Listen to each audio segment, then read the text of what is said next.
Number 10. Brooke Henson, the convenience store vanishing.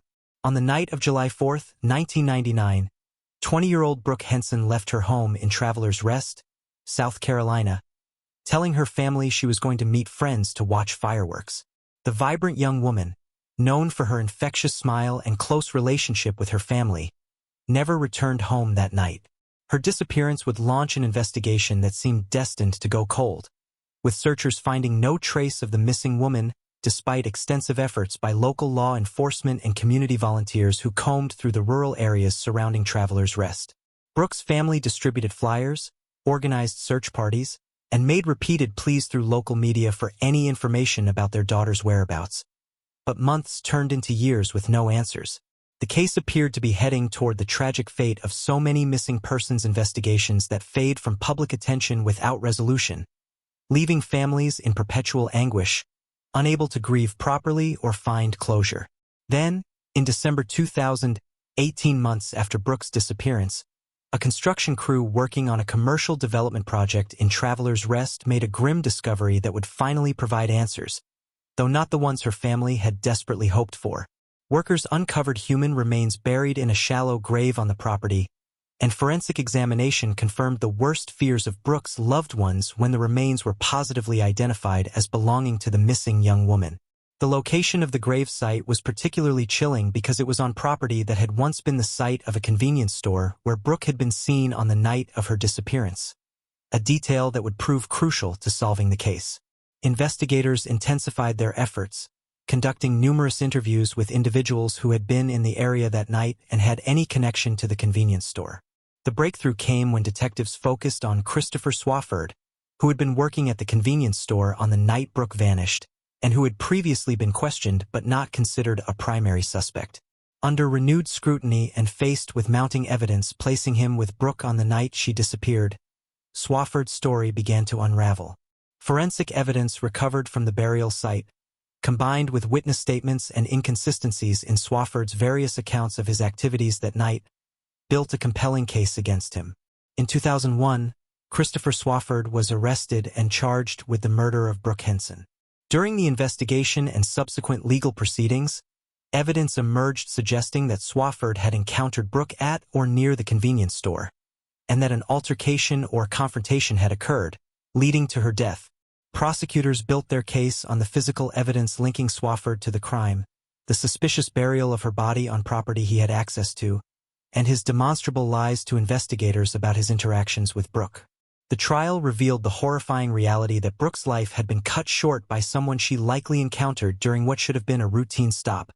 Her plans for a celebratory evening with friends transformed into a tragic final night. The jury found Christopher Swafford guilty of murder, and he was sentenced to life in prison without the possibility of parole, ensuring he would never have the opportunity to harm another young woman. The Henson family, while devastated by the confirmation of their worst fears, expressed some measure of relief that they finally had answers and that Brooke's killer had been brought to justice. The case highlighted the particular vulnerability of young women and the importance of persistence in missing persons investigations, even when leads seem to evaporate and hope begins to fade. Brooke's story became a reminder to communities across South Carolina and beyond that every missing person deserves tireless advocacy and that families should never stop demanding answers. The twisted ending to Brooke's case, with her remains discovered so close to where she was last seen alive, buried by the very person who should have been just a forgettable face during a brief interaction, demonstrated how predators can hide in plain sight in positions that require public trust. Today, Brooke Henson is remembered not just as a victim but as a beloved daughter, sister, and friend whose life had value and meaning beyond the circumstances of her death, and her case serves as a catalyst for continued vigilance in communities and ongoing support for families of the missing. Number 9.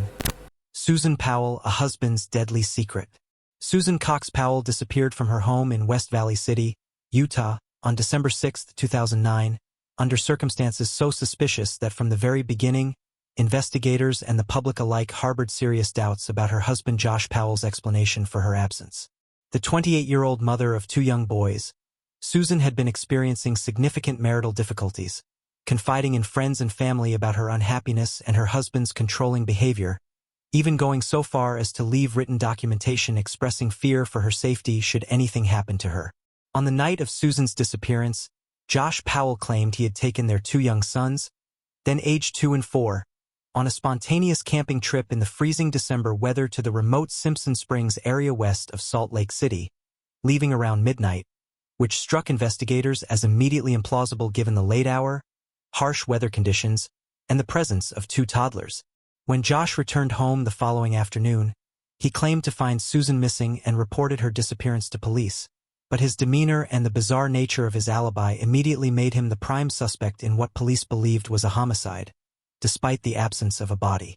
The investigation revealed troubling aspects of the Powell household, including Josh's obsessive behavior, financial problems, and the disturbing presence of his father, Stephen Powell, who had an inappropriate and documented sexual obsession with Susan, having taken thousands of surreptitious photographs and videos of her without her knowledge. Searches of the area where Josh claimed to have been camping that night yielded no evidence of any actual campsite, and forensic examination of the Powell home discovered evidence that had been recently cleaned, including wet spots on the carpet that tested positive for Susan's blood. Bank records showed Josh had made a cash withdrawal shortly after Susan's disappearance, and cell phone records contradicted his timeline of events. Despite the mounting circumstantial evidence and the statistical reality that husbands are the most likely perpetrators when wives disappear under mysterious circumstances, prosecutors felt they lacked sufficient physical evidence to charge Josh Powell with murder without Susan's body. The case took increasingly dark turns as Josh moved with his sons to his father's home in Puyallup, Washington, and Susan's parents, Chuck and Judy Cox, fought desperately through the courts for custody of their grandchildren, whom they feared were in danger living with a man they believed had murdered their mother. In 2011, Josh's father Stephen Powell was arrested on charges of voyeurism and possession of child pornography, with the disturbing images found in his home including the photographs he had secretly taken of Susan, and this development gave temporary custody of the boys to the Cox family. Josh Powell was required to undergo psychosexual evaluations and supervised visitation while the custody case proceeded, but he showed no remorse, instead maintaining his innocence and giving bizarre media interviews in which he discussed Susan in the past tense and made cryptic statements. On February 5, 2012, the case reached its most horrifying conclusion during what was supposed to be a supervised visit with his sons at Josh's rental home in Graham, Washington. When the social worker arrived with the children, Josh blocked her from entering the house, pulled his sons inside, locked the door, and within moments, ignited gasoline he had spread throughout the home, deliberately murdering his two young sons, Charlie and Braden, and killing himself in the resulting explosion and fire. The social worker's frantic 911 call, in which she reported smelling gasoline and the dispatcher's inadequate response, became a haunting piece of evidence showing how the system failed to protect two innocent children. In the aftermath of this murder-suicide, investigators discovered that in the days before killing his sons, Josh had sent emails disposing of his possessions, liquidated the children's savings accounts, and donated their toys, clearly planning the final act of violence. The investigation into Susan's disappearance continued, and in 2013, police announced they had concluded their investigation, naming Josh Powell as the sole suspect in Susan's murder and closing the case, though Susan's body has never been recovered. Theories about her remains location have focused on abandoned mine shafts in the remote areas where Josh allegedly went camping that night, places so extensive and dangerous that comprehensive searches have proved impossible. Stephen Powell died in 2018 while serving his sentence for voyeurism, taking any additional knowledge he might have had about his daughter-in-law's fate to his grave. Susan's parents continued their advocacy, pushing for legislative changes to protect children in custody situations involving suspected parental violence and speaking publicly about their daughter and grandsons to keep their memories alive. The twisted ending to Susan Powell's case, with her almost certain murder by her husband, the unspeakable deaths of her two innocent sons at their father's hands, and the permanent absence of her remains, represents one of the most heartbreaking and frustrating cases in recent American criminal history. The case exposed failures in the family court system, inadequate responses to domestic violence warnings, and the devastating consequences when authorities lack sufficient evidence to act on strong suspicions of foul play. Susan's story became a rallying cry for reforms in how missing persons cases involving suspected domestic violence are handled and how children's safety is prioritized in custody disputes. Her legacy lives on through the advocacy of her family and the countless individuals who followed her case and demanded justice, even as the complete truth about her final moments and the location of her remains may never be fully known. Number 8. Asha Degree, the mystery of the 9-year-old who walked into the storm. On February 14, 2000, 9-year-old Asha Degree disappeared from her family's home in Shelby, North Carolina, under circumstances so baffling and inexplicable that her case has haunted investigators and captivated the public for over 2 decades. Asha was a shy, well-adjusted child who lived with her loving parents Harold and Aquila Degree and her older brother in a close-knit family where the children were carefully supervised and well cared for.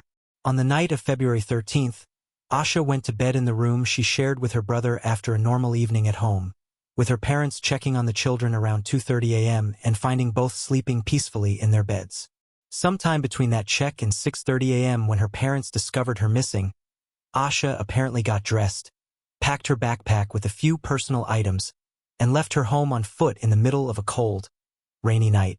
What makes this case so perplexing is that multiple witnesses reported seeing a young girl matching Asha's description walking alone along Highway 18 around 4 a.m. in the pouring rain, approximately 1.5 miles from her home, behavior completely out of character for a shy child who was afraid of dogs and the dark. When one concerned motorist turned around to offer help, the child ran into the woods and disappeared. The witness called police, but by the time officers arrived to search the area, Asha was gone without a trace, leaving behind one of the most puzzling missing child cases in American history. The initial investigation focused on the baffling question of why a well-adjusted 9-year-old from a stable, loving home would leave her house in the middle of the night during a storm. Asha's parents were thoroughly investigated and completely cleared of any involvement, with all evidence pointing to them as devoted parents whose anguish at their daughter's disappearance was genuine and absolute. Massive searches involving hundreds of volunteers, law enforcement personnel, and search dogs covered the areas around the Degree home and Highway 18, but yielded minimal results in those first critical days. Then, 3 days after Asha's disappearance, searchers found some of her personal belongings, including pencils, a marker, and a hair bow, in a shed near Highway 18, suggesting she had taken shelter there at some point during her journey into the unknown. This discovery confirmed that Asha had indeed been in the area where witnesses reported seeing her, but provided no clues about where she went afterward or whether she was alone or had met someone. The case went cold for 18 months until August 2001, when construction workers discovered Asha's backpack buried and wrapped in plastic bags off Highway 18, approximately 26 miles north of Shelby in Burke County. This chilling discovery indicated that someone had deliberately taken and concealed the backpack, strongly suggesting that Asha had encountered someone who abducted her, and that her disappearance was not a case of a child simply getting lost. The backpack contained family photographs and some of Asha's belongings, but also items that didn't belong to her, including a book from her school's library and a concert t-shirt for the band New Kids on the Block from 1990. Well before Asha was born, suggesting someone had given her these items or that they came from her abductor. Despite extensive investigation, analyzing these items and determining their origin has not led to a break in the case. Over the years, investigators have pursued numerous theories about what motivated Asha to leave her home that night. Some speculated she was running away after losing a basketball game the previous day, but this seemed insufficient motivation for such extreme behavior. Others theorized she was lured out by someone she knew or trusted, possibly groomed over time to meet someone that night. The involvement of the strange items found in her backpack suggested possible contact with an adult who had given her these things, perhaps as part of a grooming process. In 2016, the FBI offered a reward of up to $25,000 for information leading to an arrest and conviction in Asha's case, and the Cleveland County Sheriff's Office has maintained that the investigation remains active with occasional reviews of evidence using new forensic technologies. In 2018, renewed attention came when investigators announced they were searching for a green 1970s model Lincoln Continental or Ford Thunderbird seen in the area around the time of Asha's disappearance, suggesting this vehicle may have been connected to her case. The FBI also released digitally enhanced photographs of some of the unique items found with Asha's belongings, including a distinctive Dr. Seuss book and the New Kids on the Block t-shirt, hoping someone might recognize these items and provide a crucial lead. The Degree family has never given up hope for answers, maintaining Asha's bedroom largely as she left it and continuing to speak publicly about her case to keep it in the public consciousness.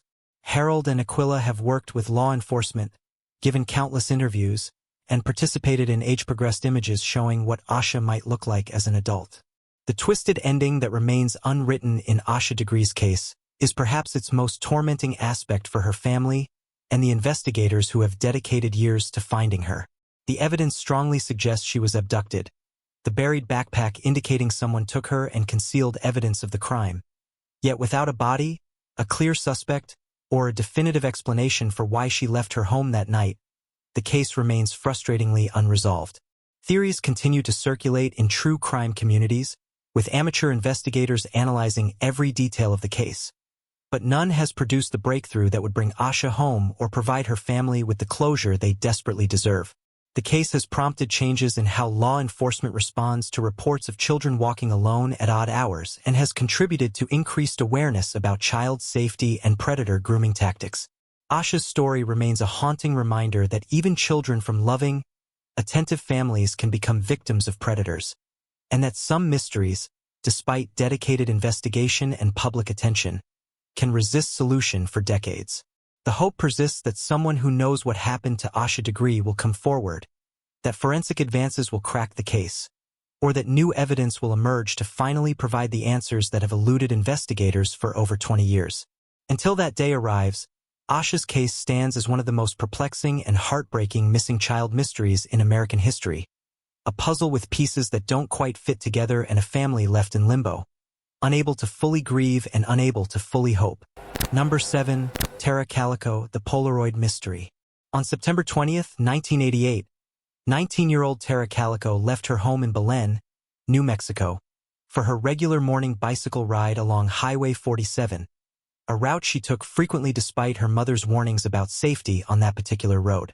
Tara was an intelligent, athletic young woman who had just started at the University of New Mexico and had her whole life ahead of her, with dreams of continuing her education and building a career. Before leaving that morning, Tara told her mother Patty Dole that if she wasn't back by noon, to come looking for her, a prescient statement that would haunt her mother forever. When noon came and went with no sign of Tara, Patty did exactly as her daughter had asked, driving along the route and finding no trace of the missing young woman. The immediate search effort involved law enforcement, volunteers, and increasingly worried family members who scoured the area along Highway 47 and beyond. But Tara had vanished completely. Investigators found her Sony Walkman and a cassette tape along the highway, items that appeared to have been deliberately thrown or discarded. But there was no sign of Tara herself or her bicycle. Witnesses reported seeing a light-colored pickup truck, possibly a 1953 Ford, following behind a female cyclist on Highway 47 that morning, but police were unable to identify the vehicle or its occupants despite extensive efforts. The case might have remained another tragic unsolved disappearance except for a development that occurred 9 months later, transforming the investigation into something far more disturbing and complex. In June 1989, a Polaroid photograph was found in the parking lot of a convenience store in Port St. Joe, Florida, over 1,400 miles from where Tara had disappeared. The photograph showed a young woman and a young boy, both bound and gagged, lying in what appeared to be the back of a van. The woman in the photograph bore a striking resemblance to Tara Calico, sharing her distinctive facial features and build, and she appeared to have a scar on her leg identical to one Tara had from a car accident years earlier. The boy in the photograph has never been positively identified, though some have speculated he might be Michael Henley, a child who went missing from New Mexico in 1988, though Michael's remains were later found in the area where he disappeared, ruling him out. Tara's mother was shown the photograph and became convinced it was her daughter, noting specific details including what appeared to be a book visible in the photo, a novel by V.C. Andrews called My Sweet Audrina, which was one of Tara's favorite books that she had been reading around the time of her disappearance. Scotland Yard analyzed the photograph using facial recognition technology and concluded with 80% certainty that the woman in the image was indeed Tara Calico, though the FBI's analysis was less definitive, stating they could neither confirm nor rule out the possibility. 2 more Polaroid photographs surfaced in subsequent years, both showing bound young women, and both suspected by some to show Tara Calico at different stages of her captivity, though these subsequent photos have been even more difficult to authenticate. The emergence of these photographs suggested a horrifying scenario in which Tara had been abducted, held captive, and possibly trafficked or held by individuals who documented their crimes, creating a new dimension of terror in what had been a straightforward missing persons case. Investigators explored numerous theories about Tara's disappearance, including that she had been abducted by the occupants of the pickup truck seen following her that morning, possibly local individuals who either accidentally killed her and covered up the crime or deliberately took her for purposes of sexual violence and captivity. Over the years, several individuals were investigated as potential suspects, including a local man who had a history of violence and who allegedly made suspicious comments about Tara's case, though insufficient evidence prevented any arrests. The Valencia County Sheriff's Office investigated reports and tips about suspicious activities, buried remains, and possible sightings, but none led to finding Tara or definitively solving the case. In 2008, the Sheriff's Department claimed to have identified 2 suspects they believed were responsible for Tara's abduction and murder, stating they believed she had been killed on the day of her disappearance and buried locally, contradicting the theory that she had been taken to Florida or held in long-term captivity. However, both alleged suspects had since died, and without physical evidence or remains, prosecutors could not posthumously prove the case or provide the Calico family with definitive answers. Tara's mother, Patty, who became a tireless advocate for missing persons and their families, never accepted the sheriff's conclusion, maintaining her belief that her daughter was alive for many years based on the Polaroid photographs and occasional reported sightings. The twisted nature of this case, with the haunting photographs suggesting one scenario while investigators pursued another theory entirely, created profound confusion and left the family torn between different possible truths. The Polaroid mystery added a layer of psychological torture for Tara's loved ones, with the images suggesting she might have suffered prolonged captivity and abuse, a thought perhaps more unbearable than the theory that she was killed quickly. Patty Dole dedicated her life to finding her daughter, maintaining a website, giving interviews, and following every lead until her death in 2006, never receiving the answers she desperately sought. The case prompted increased awareness about the dangers faced by cyclists on isolated roads and contributed to discussions about safety precautions for young women exercising alone. Tara Calico's disappearance has been featured in numerous documentaries, television programs, and true crime podcasts, with each new examination of the case bringing renewed attention but no definitive resolution. The photograph from Florida remains one of the most disturbing pieces of evidence in any missing persons case, a frozen moment of terror that may or may not show Tara's fate. Advanced forensic analysis of the photographs has been conducted multiple times using evolving technology, but conclusive identification has remained elusive, with experts disagreeing about whether the young woman is truly Tara or a tragic coincidence. The location where the photograph was found, more than 1,000 miles from New Mexico in a random Florida parking lot, has never been adequately explained regardless of whether the image shows Tara or someone else. If the woman in the photograph is Tara, questions multiply exponentially about who took the image, why it was discarded in that specific location, what happened to her afterward, whether she survived the captivity shown in the image, and where she might be today if still alive. If the woman is not Tara, then her actual fate remains completely unknown, and another young woman's victimization went undocumented and uninvestigated. The case remains officially open and unsolved, with the truth about what happened to Tara Calico on that September morning in 1988 still unknown despite decades of investigation, public attention, and her mother's unwavering determination. The twisted ending that may or may not be represented in those disturbing Polaroid images continues to haunt everyone who encounters this case. A mystery wrapped in ambiguity with evidence that raises more questions than it answers. Number 6. Brandon Lawson, the cryptic 911 call. On August 9, 2013, 26-year-old Brandon Lawson disappeared in rural Texas after making a frantic and nearly incomprehensible 911 call that would become one of the most analyzed and debated pieces of evidence in modern missing persons cases. Brandon was traveling from San Angelo to his father's home in Crowley, Texas, late at night after an argument with his longtime girlfriend and the mother of his children, a fight that prompted him to leave in an emotional state. Though family members stressed this was not unusual behavior that would suggest anything more serious than temporary relationship troubles. Around midnight, Brandon's truck ran out of gas on Highway 277 near Bronte, Texas, a remote stretch of road with minimal traffic and few lights, leaving him stranded in the darkness. Brandon called his brother Kyle to ask for help bringing gas, and Kyle immediately began the hour-long drive to his brother's location. Shortly after calling Kyle, Brandon placed a call to 911 at 12:54 a.m., and the recording of this call would become the most scrutinized and controversial element of his case. The audio quality of Brandon's 911 call was poor, with portions of his speech difficult to understand, but the panic in his voice was unmistakable as he attempted to explain his situation to the dispatcher. The call lasted approximately 1 minute, during which Brandon can be heard saying something about running into a guy, needing police, being in a field, and references to being chased or someone being chased, though the exact words remain subject to interpretation with different listeners hearing different phrases.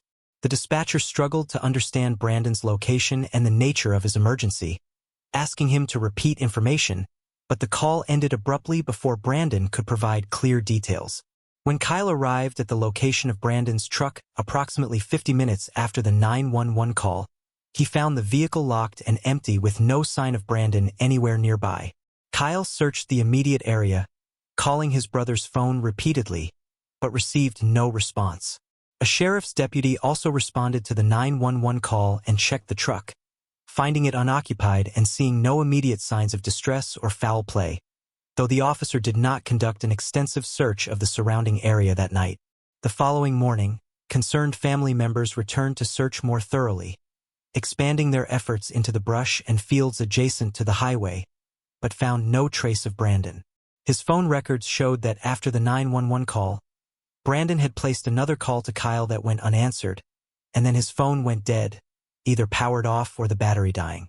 Extensive searches of the area by law enforcement, search and rescue teams, and family volunteers were conducted in the days and weeks following Brandon's disappearance, but no physical evidence, clothing, or remains were discovered despite the relatively confined area near where his truck was found. The cryptic nature of Brandon's 911 call spawned countless theories about what might have happened to him that night. Some listeners believe they can hear Brandon saying he hit someone with his vehicle, suggesting a possible accident that would explain his panic and confusion.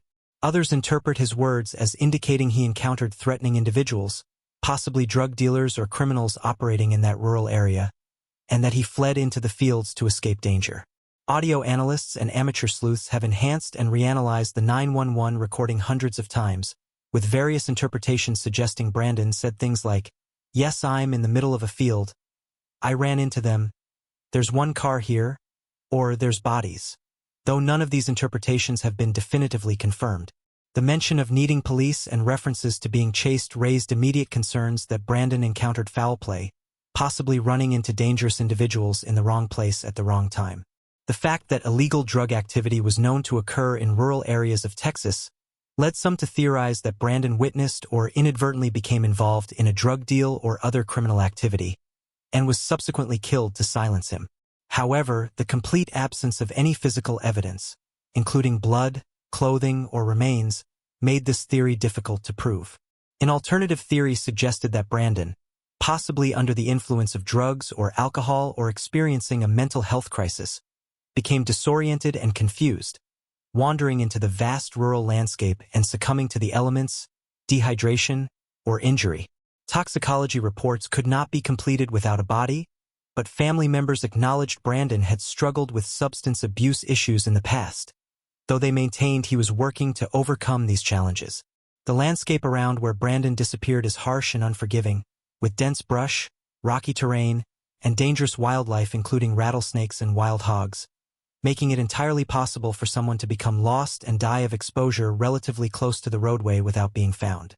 Searches utilized cadaver dogs, aerial surveillance, and thermal imaging technology, but the vast expanse of rural Texas land made comprehensive coverage impossible.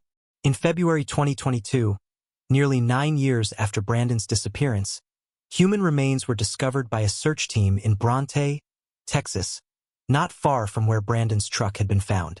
The remains were sent for forensic analysis and DNA testing to determine if they belonged to Brandon, a process that would take several months given the condition of the remains and the backlog at forensic laboratories.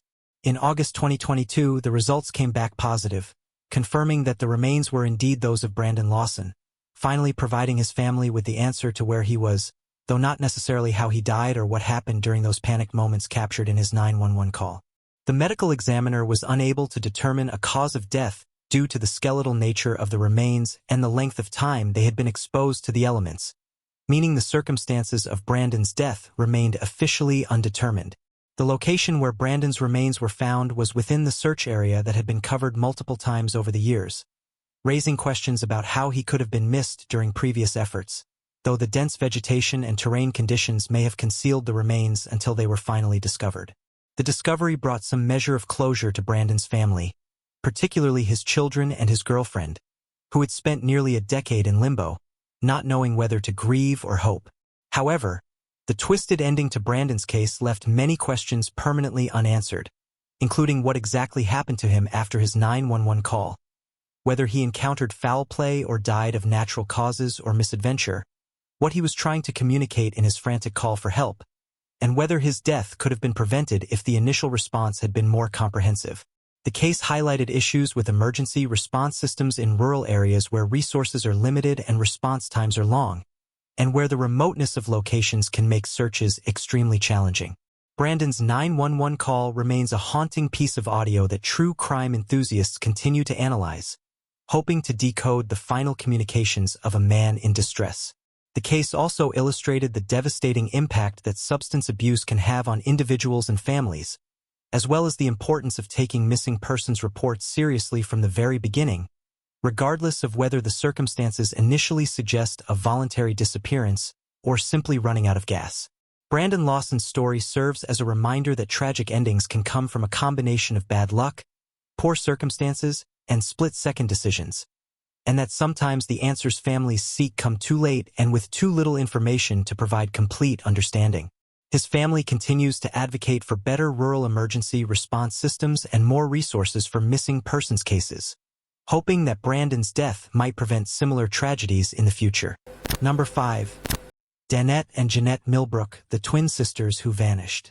On March 18, 1990, 15-year-old twin sisters Danette and Jeanette Millbrook vanished from their hometown of Augusta, Georgia, in a case that would expose deep flaws in how law enforcement handles missing persons cases, particularly those involving African-American girls from lower-income communities.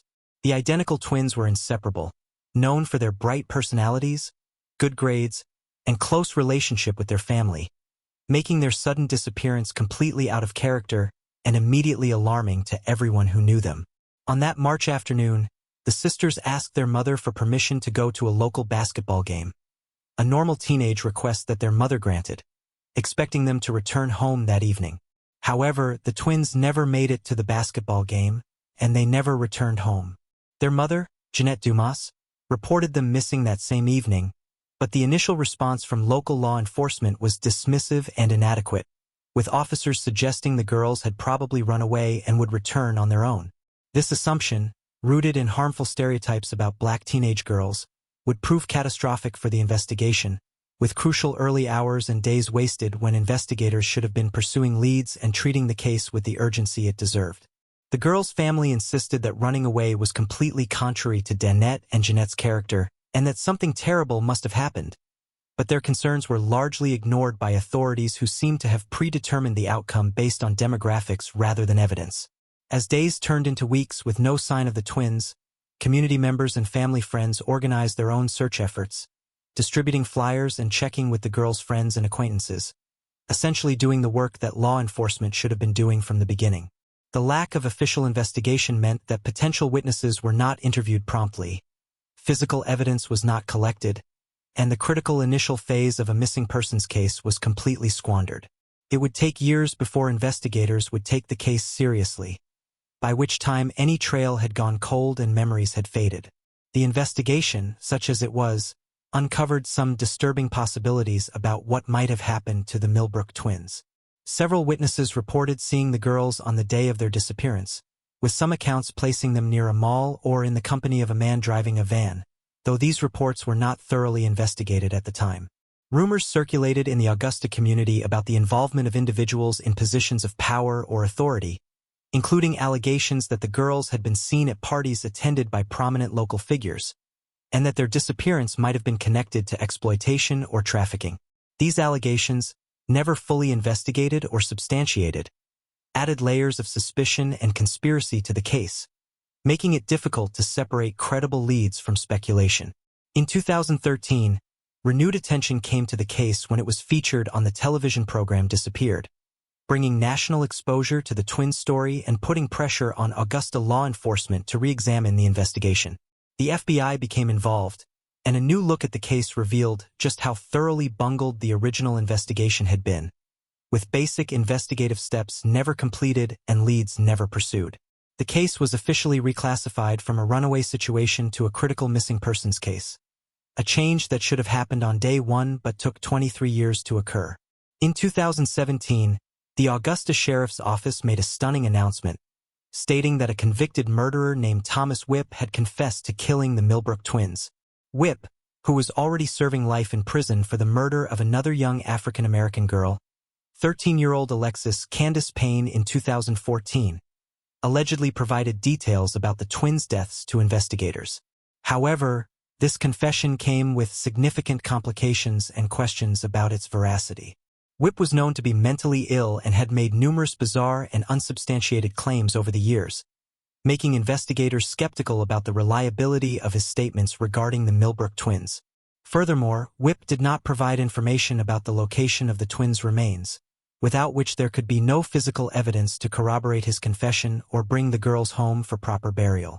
In 2019, another development emerged when it was reported that a second man, Raymond Horn, had also allegedly confessed to involvement in the twins' deaths. Horn, who had died in 2015, reportedly told multiple people before his death that he was involved in killing the Millbrook sisters, though again, no physical evidence or remains were produced to verify this claim. The multiple confessions, rather than solving the case, actually complicated it further, raising questions about whether these men were telling the truth, seeking attention, or perhaps multiple individuals were involved in whatever fate befell the twins. Without bodies or conclusive physical evidence, prosecutors could not definitively close the case or bring charges related to the twins' deaths. The family of Danette and Jeanette Millbrook has never received the closure they deserve, remaining in agonizing limbo without knowing for certain what happened to their beloved daughters and sisters, or where their remains might be located. Their mother has spent over 3 decades searching for answers, giving interviews, meeting with investigators, and refusing to let her daughters be forgotten despite the system's initial abandonment of their case. The Millbrook case became a stark example of the missing white woman syndrome phenomenon, where cases involving white victims receive substantially more media attention and investigative resources than cases involving people of color, particularly black girls and women. Advocacy groups and criminal justice reform organizations have pointed to the Millbrook twins case as evidence of systemic racism within law enforcement and the need for protocols that ensure all missing persons cases receive equal treatment regardless of the victim's race, socioeconomic status, or other demographic factors. The twisted ending to the Millbrook case, with unverified confessions from deceased or imprisoned individuals and no physical evidence or remains to bring the girls home, represents a profound failure of the justice system and leaves their family without the answers or closure that every family of a missing person deserves. The case remains officially open and unsolved, a painful reminder of how prejudice and assumptions can derail investigations and deny justice to those who need it most. Number 4. Maura Murray, the disappeared college student. On February 9, 2004, 21-year-old nursing student Maura Murray disappeared after a minor car accident on Route 112 in Haverhill, New Hampshire, sparking one of the most extensively discussed and debated missing persons cases in Internet history. Maura was a high-achieving student at the University of Massachusetts Amherst, known for her intelligence, athletic ability as a track team member, and seemingly bright future, though she was also dealing with personal struggles including relationship issues and academic pressures that those close to her were aware of. In the days before her disappearance, Maura exhibited unusual behavior that has fueled endless speculation about her state of mind and intentions. She had received an upsetting phone call while working her campus security job that left her so distraught that a supervisor had to walk her back to her dorm, though the content of that call has never been revealed. On February 9th, Maura emailed her professors and work supervisor claiming there had been a death in her family and she would be absent for the week, though no such death had occurred, suggesting she was creating a cover story for some planned absence. That afternoon, she packed her belongings from her dorm room, withdrew almost all the money from her bank account, purchased a significant amount of alcohol, and left campus in her black Saturn sedan, apparently heading north into New Hampshire. Around 7:27 p.m., Maura crashed her car on Route 112 near the intersection with Bradley Hill Road in a rural, wooded area with sparse residences.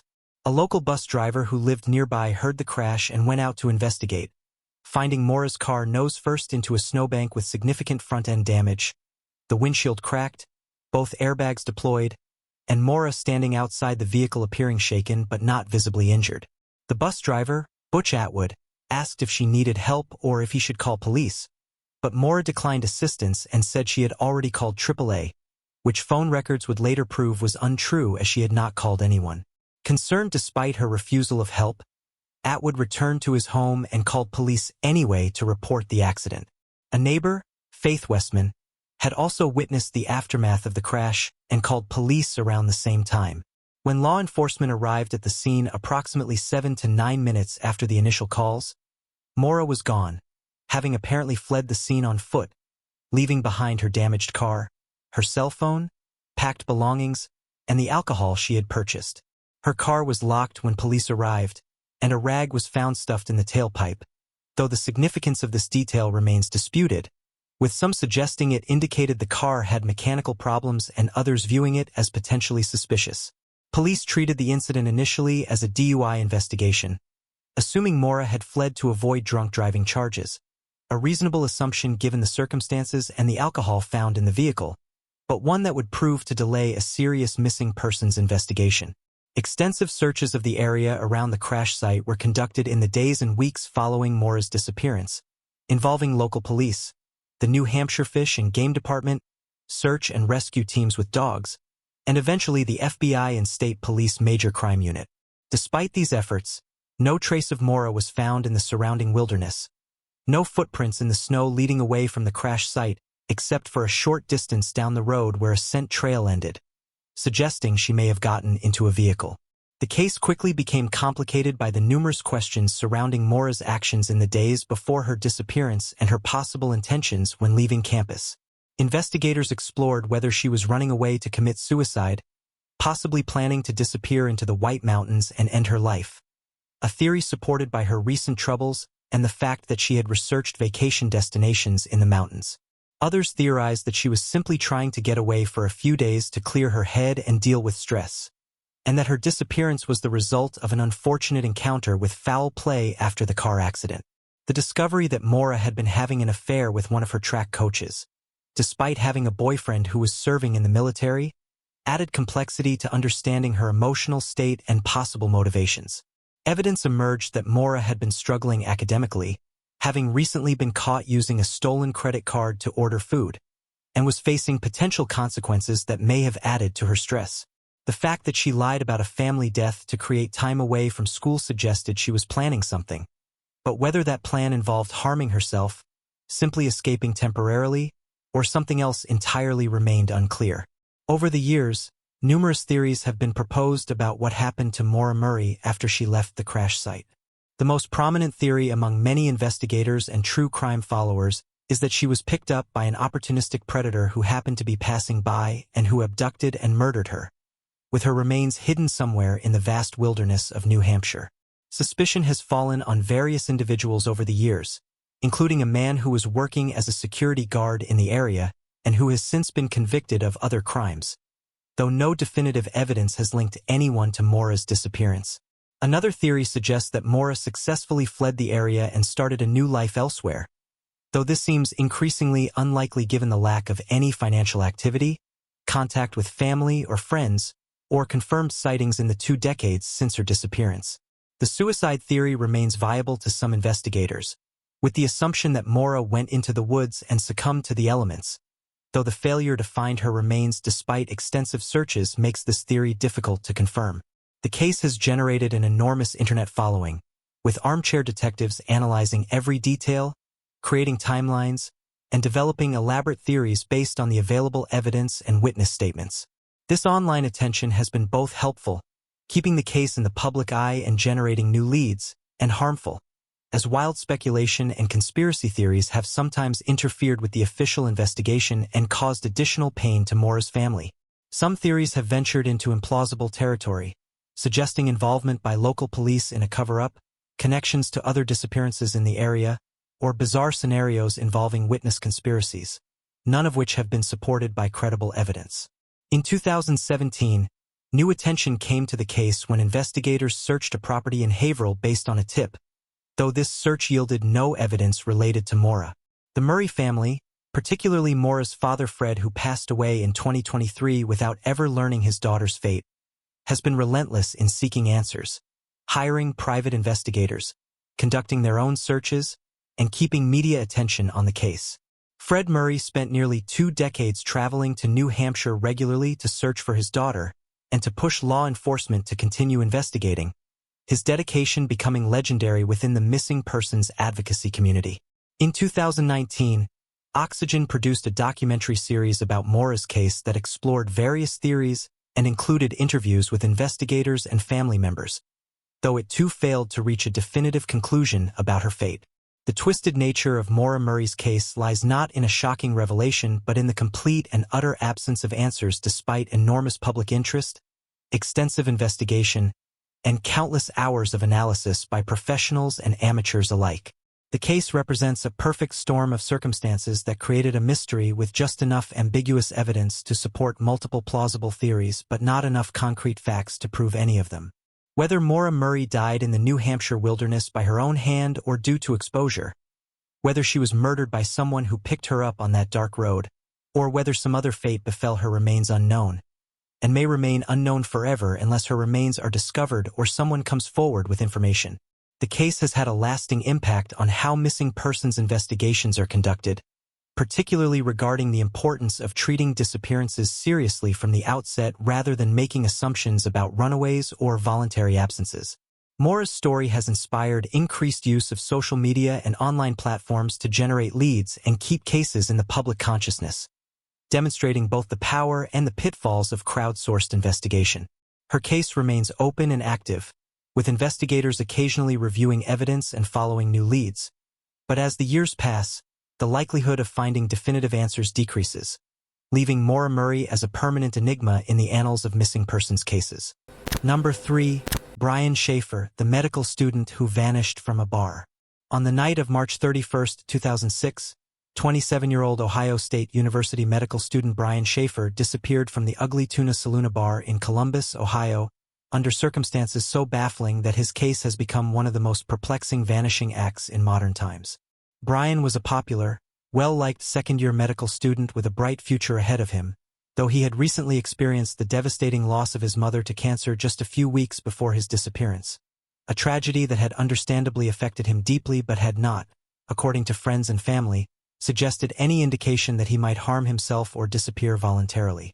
On that March evening, Brian went out with a friend, William Clint Florence, to celebrate the beginning of spring break, bar hopping in Columbus's Arena District as they had done many times before.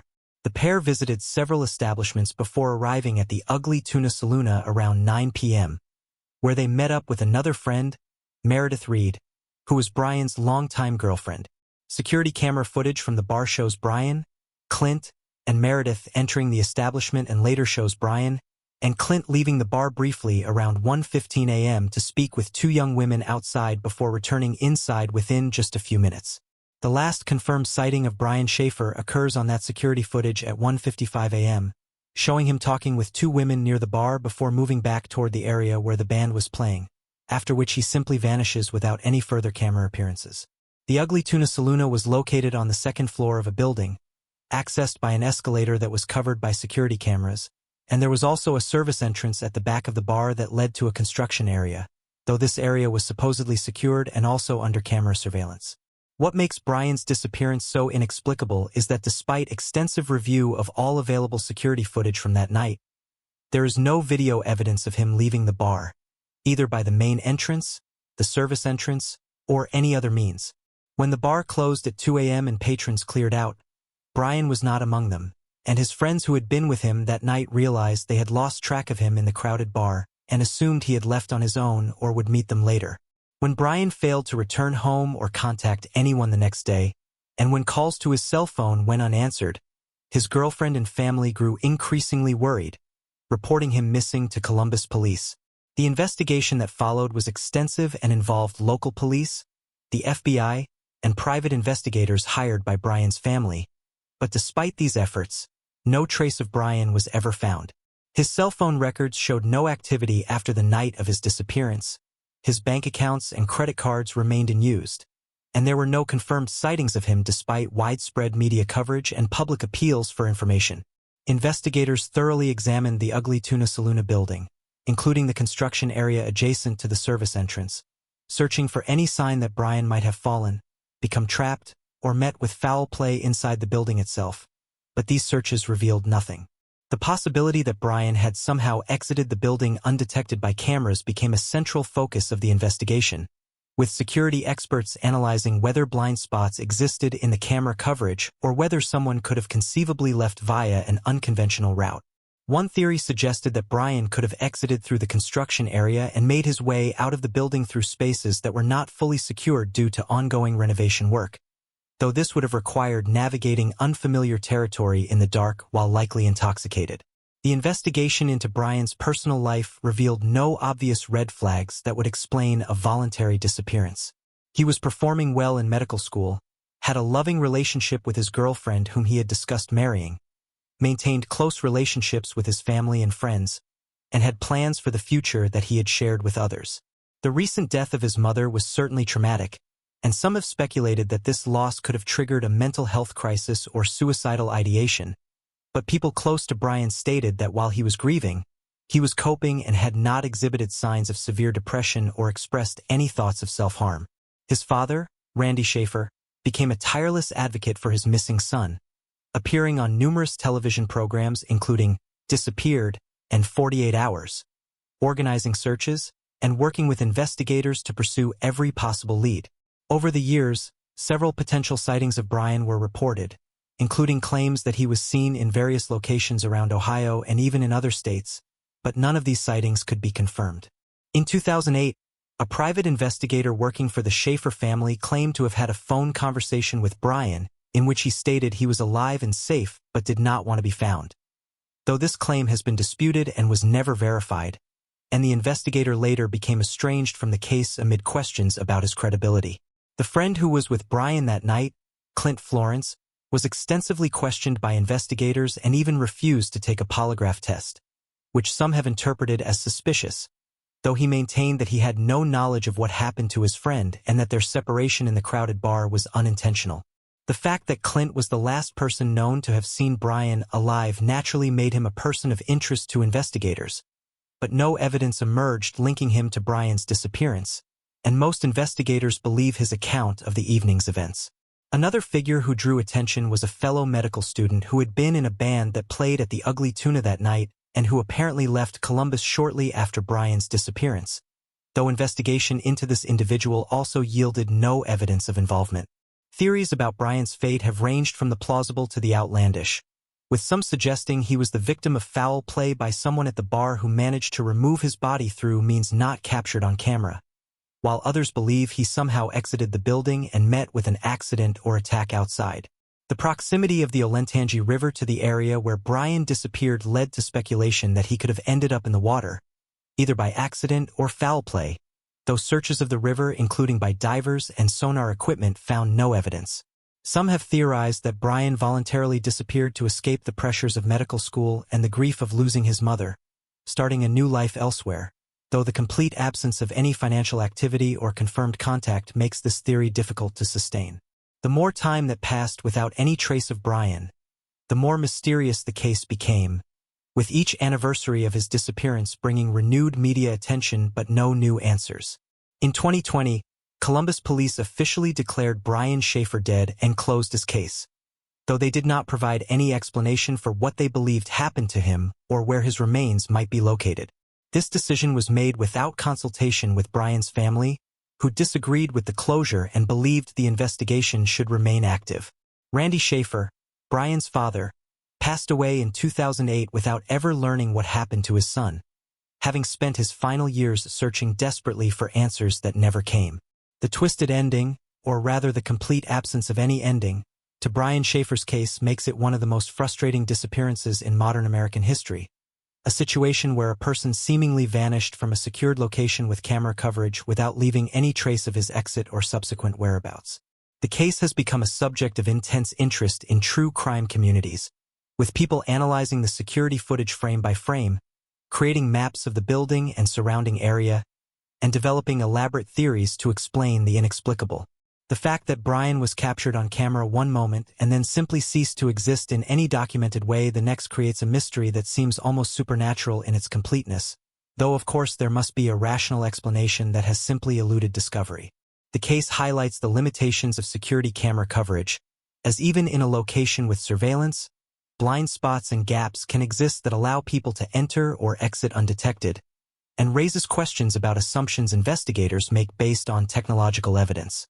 Brian Schaefer's disappearance remains officially unsolved, his fate unknown, and his family and friends left with permanent questions and the terrible limbo of missing someone without knowing whether to grieve or hope. Number 2.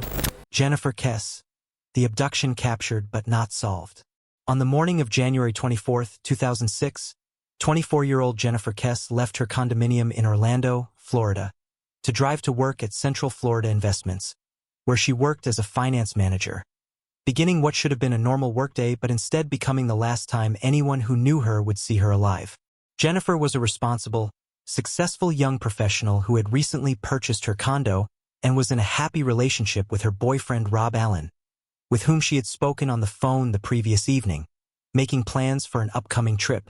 When Jennifer failed to arrive at work and missed an important morning meeting, something completely out of character for the reliable employee, her employer became concerned and contacted her family.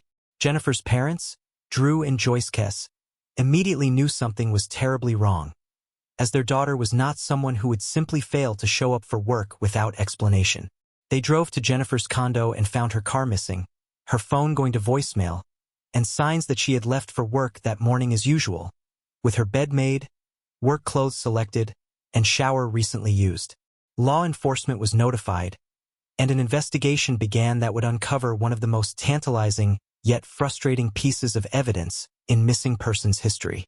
2 days after Jennifer's disappearance, her car, a black Chevrolet Malibu, was found abandoned at an apartment complex called Huntington on the Green, located about a mile from Jennifer's condo.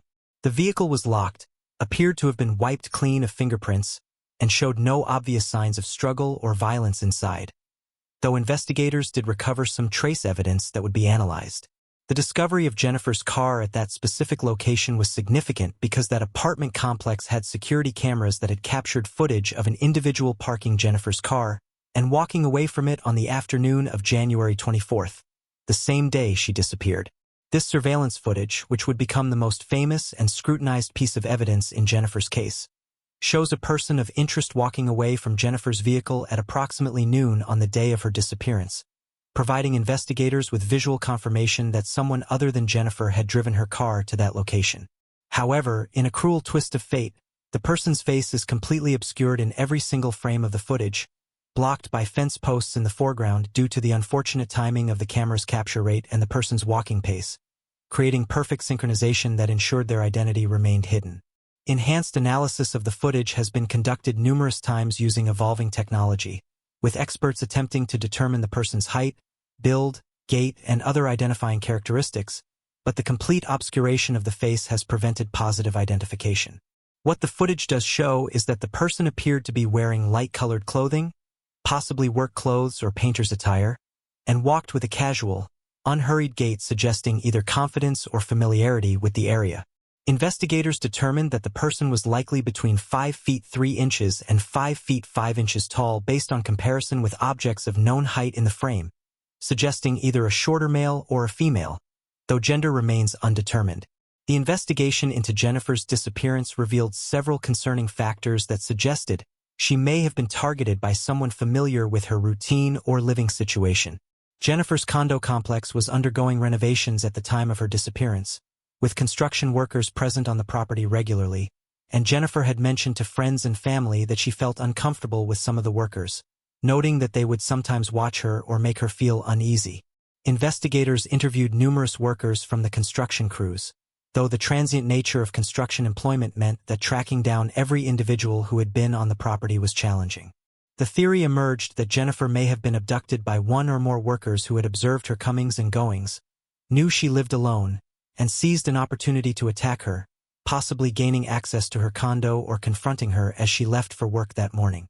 The fact that her car appeared to have been wiped down suggested the abductor had enough presence of mind to attempt to eliminate evidence, indicating premeditation or criminal experience. Jennifer's cell phone records showed that her phone was used to check voicemail at 10:40 a.m. on the day of her disappearance, a time when she should have been at work, suggesting the perpetrator may have been checking to see who was trying to reach her or attempting to access information from her phone. The investigation expanded to examine Jennifer's personal life, relationships, and any potential suspects who might have wanted to harm her, but this avenue produced no obvious leads. Her boyfriend Rob was thoroughly investigated and cleared, as were former romantic interests and anyone else with connections to Jennifer. Detectives pursued hundreds of leads, conducted extensive searches of areas around where her car was found, utilized search dogs and dive teams to check nearby bodies of water, and interviewed countless potential witnesses, but none of these efforts produced the breakthrough needed to solve the case. Over the years, various theories have been proposed about Jennifer's fate, with the most prevalent being that she was abducted by a construction worker or workers from her condo complex, assaulted and murdered, and her body hidden in a location that has not been discovered despite searches. The Orlando area contains vast expanses of undeveloped land, wetlands, and remote areas where a body could be concealed and potentially never found.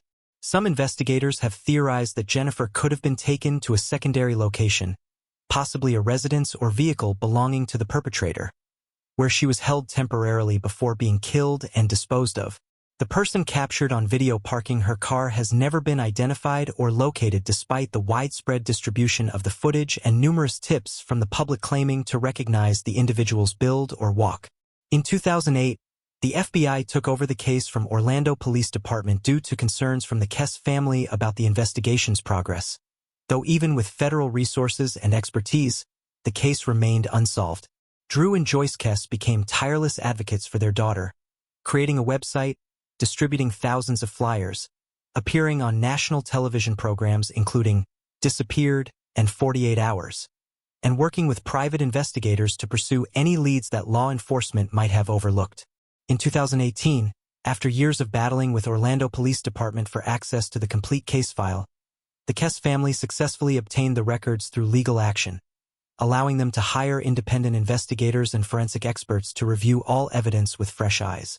This review process has been ongoing, with the family utilizing modern forensic techniques and investigative methods that were not available when Jennifer first disappeared, though so far these efforts have not produced the definitive breakthrough needed to solve the case.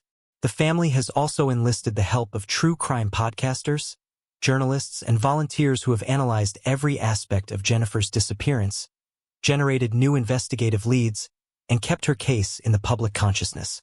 DNA evidence recovered from Jennifer's car has been tested and retested using advancing technology, with the hope that genealogical DNA analysis methods that have solved other cold cases might provide answers, though the results of these tests have not been made public. The twisted ending to Jennifer Kess's case is that despite having video evidence of the person who took her car, despite extensive investigation and resources dedicated to finding her, and despite unwavering family advocacy and public attention, she remains missing and her abductor remains unidentified and free. The case represents the agonizing reality that sometimes having evidence is not enough if that evidence does not lead to identification or location of suspects. Jennifer's family lives in the perpetual nightmare of knowing someone took their daughter, seeing that person on video, but being unable to name them or bring them to justice. The case remains open and active, with the Kess family offering a reward of $15,000 for information leading to Jennifer's whereabouts or the arrest and conviction of the person responsible for her disappearance. Jennifer Kess's story has become a symbol of the need for better cooperation between law enforcement and families of missing persons, the importance of preserving and properly analyzing evidence, and the devastating impact of unsolved disappearances on the loved ones left behind. Her case continues to generate tips and leads, with each new advancement in forensic science bringing renewed hope that technology might finally reveal the identity of the person whose face remains maddeningly hidden behind those fence posts in the surveillance footage that captured them walking away from Jennifer's car and into anonymity. Number 1. Springfield 3, the triple disappearance that stumped investigators. On June 7, 1992, 3 women vanished from a home in Springfield, Missouri, in a case so baffling and devoid of concrete leads that it has become one of the most discussed and analyzed unsolved mysteries in American crime history, known universally as the Springfield Three. The victims were Cheryl Levitt, age 47, her daughter Suzanne, Susie Streeter, age 19, and Susie's friend Stacy McCall, also 19, who had spent the night at the Levitt home after attending graduation parties celebrating their completion of high school. On the evening of June 6th, Susie and Stacy had attended various graduation celebrations with friends, making plans to spend the night at another friend's house where several graduates would be staying together.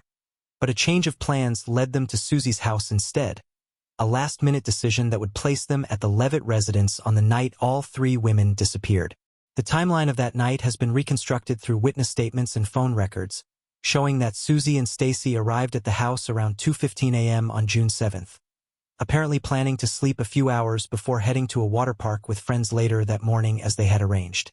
At some point during the early morning hours, something occurred at 1717 East Delmar Street that resulted in all 3 women vanishing without a trace, leaving behind a scene that appeared mostly normal but contained subtle signs that something had gone wrong. When Susie and Stacy failed to meet their friends at the planned time that morning, concerned friends went to the Levitt home to check on them, finding the house locked, the women's cars in the driveway, purses and personal belongings inside, and the family dog alone in the house, but no sign of Cheryl, Susie, or Stacy. The friends entered the home through an unlocked door and found the women's cigarettes and jewelry, items they would not have left behind if departing voluntarily, as well as beds that appeared to have been slept in. Disturbingly, the friends also found a broken porch light cover on the front steps, with shattered glass scattered about, suggesting some kind of confrontation or forced entry may have occurred. In what would later be recognized as a critical mistake that potentially contaminated the crime scene, the friends cleaned up the broken glass and made a phone call from inside the home, actions taken with innocent intentions but which may have destroyed evidence and complicated the subsequent investigation. When the women's continued absence became increasingly alarming as the day progressed with no contact from any of them, police were called and an investigation was launched that would involve hundreds of interviews, thousands of tips, and decades of frustration for investigators and the victims' families. The investigation revealed several disturbing elements that suggested the women had been the victims of foul play rather than having left voluntarily. All 3 women's vehicles remained at the home, along with their purses, identification, and money, eliminating any possibility they had simply driven away.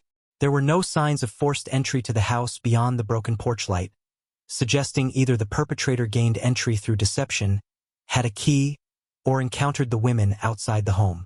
The beds appeared to have been slept in, and clothing suggested the women had prepared for bed, indicating the abduction likely occurred during the night or very early morning hours. Most chillingly, there were no signs of struggle inside the home, no blood or obvious physical evidence of violence, suggesting that either the women were subdued quickly and quietly, or they were removed from the home under threat before any physical altercation could occur.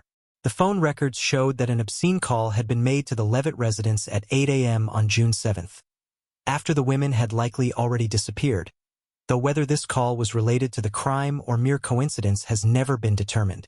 Investigators pursued numerous theories and potential suspects over the years, interviewing thousands of people and following leads across multiple states. Early in the investigation, attention focused on known criminals in the Springfield area, including individuals with histories of sexual assault, kidnapping, or violence against women. Several convicted criminals who were active in the area at the time of the disappearance were investigated, with one particularly promising suspect being a man named Robert Craig Cox, who was in jail for a different kidnapping when he allegedly made statements suggesting he knew the whereabouts of the 3 missing women. Cox claimed to have dreams or knowledge about the women's fate, leading investigators to search properties associated with him. Though these searches produced no evidence and Cox has never been charged in connection with the Springfield Three case.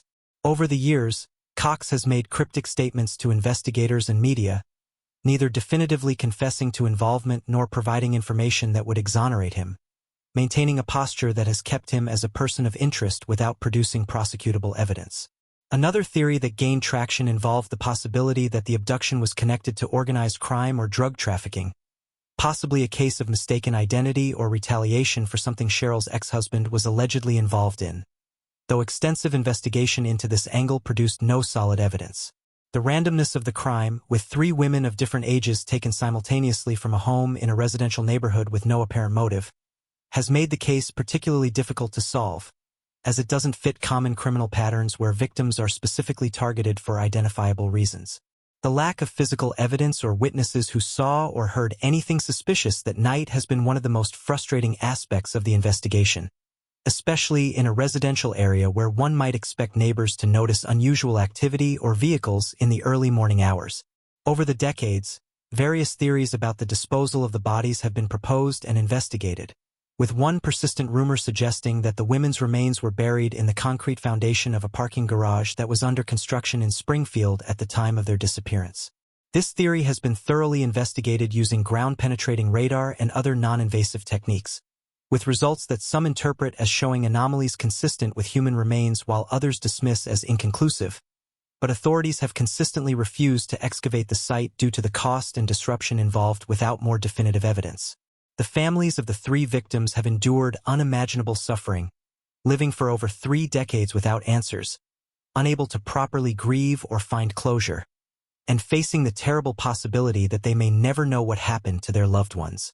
Stacy McCall's mother, Janice McCall, became a vocal advocate for missing persons, speaking publicly about her daughter's case and supporting other families going through similar ordeals until her death in 2006 without ever learning Stacy's fate. Cheryl Levitt's mother and Susie Streeter's grandmother lived for years holding on to hope that the women might still be alive, a hope that became increasingly difficult to maintain as time passed. The case has been featured on numerous television programs, including Unsolved Mysteries, Disappeared, and the Springfield Three, each bringing renewed public attention and generating new tips, though none has produced the breakthrough needed to solve the case. The Springfield Police Department has maintained that the case remains open and active, with investigators reviewing evidence and following leads as they emerge, though the passage of time has made the investigation increasingly difficult as witnesses' memories fade, potential suspects die, and physical evidence degrades. In recent years, advanced forensic techniques including DNA analysis and digital forensics have been applied to evidence from the case, with investigators hoping that technology unavailable in 1992 might finally provide answers. The case has also attracted significant attention from amateur investigators and true crime enthusiasts who have conducted their own research, developed theories, and even undertaken independent searches, though these efforts have been met with mixed reactions from law enforcement and the victims' families. The twisted ending that continues to elude everyone connected to the Springfield Three case is the complete absence of any ending at all. No bodies recovered, no confession obtained, no definitive evidence pointing to what happened to these 3 women after they entered that house on a June night in 1992. The case represents one of the most complete and baffling disappearances in modern American history, with 3 people vanishing simultaneously from a secured location in a residential area without leaving sufficient evidence to explain how, why, or by whom they were taken. The statistical improbability of 3 people disappearing together without any witnesses, physical evidence, or subsequent sightings makes the case especially perplexing and has contributed to its enduring status as one of America's greatest unsolved mysteries. Theories range from the involvement of a sophisticated serial killer or organized crime, to a crime of opportunity by someone who happened upon a situation they could exploit, to more elaborate scenarios involving multiple perpetrators and planned abduction. The fact that the case has remained unsolved for over 30 years despite extensive investigation, significant media coverage, and technological advances in forensic science speaks to either the exceptional competence of whoever committed this crime or to extraordinary bad luck in the investigation's inability to find the critical piece of evidence needed to crack the case. The families continue to seek justice and answers, working with investigators, supporting legislative changes to help other families of missing persons, and refusing to let the public forget about Cheryl, Susie, and Stacy. The case serves as a sobering reminder that even in modern times with advanced investigative techniques, Some crimes remain frustratingly unsolved, and some families must endure the special torture of not knowing what happened to their loved ones. The hope persists that someone with information will come forward, that a deathbed confession will provide answers, or that some piece of evidence overlooked or not properly analyzed in 1992 will finally yield the truth when examined with contemporary methods. Until that day arrives, the Springfield Three case remains one of America's most haunting mysteries, a case that has captivated true crime followers for decades and will likely continue to do so until the day when the truth about what happened on that June night finally comes to light and three families can finally find the peace and closure that has been denied to them for far too long.